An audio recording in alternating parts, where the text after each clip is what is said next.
Frederick Douglass was a famous African American activist, writer, and abolitionist. He was born into slavery near Chesapeake Bay, and the exact day of his birth is unknown. However, his birthday was celebrated on February 14th.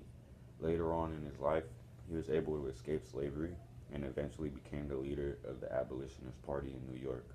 At this time in America, being black was an extreme challenge, even more than it is now.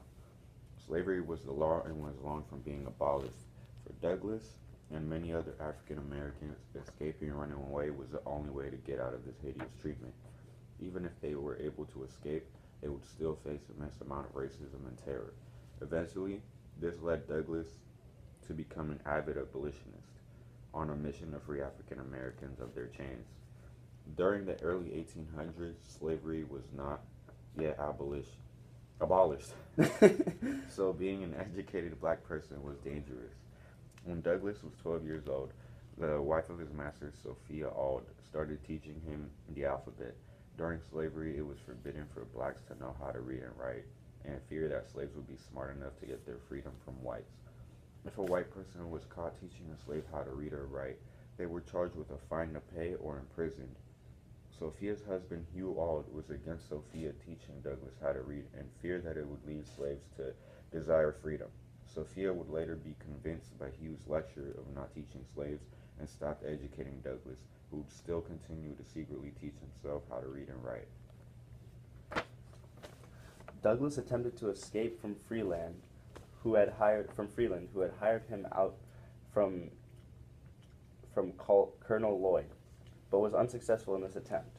Douglass would later attempt another escape from a new master, Covey, in 1838, but would fail once again. Douglass finally successfully escaped by boarding a train from Philadelphia, Wilmington, and Baltimore Railroad to the northern states.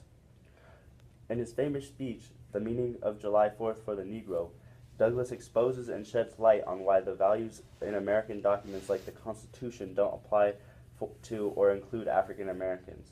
He delivers this address as a freed slave to a mixed-race crowd before slavery even ended. Many scholars and professors have analyzed this speech and have different views. According to Alan DeSantis, the speech incorporates many biblical references and in some ways parallels the Bible. The many references to God and the other characters in the Holy Book is a rhetorical strategy that compares Douglass to the Bible. Another scholar parallels this idea by analyzing Douglass's liberal imagination. The original book, The Original Imagination, was a collection of essays about literature and society. By comparing Douglass to the liberal imagination, Nick Bromell, the scholar analyzing the speech, is drawing a parallel between two great works of literature and praising Douglass for this speech.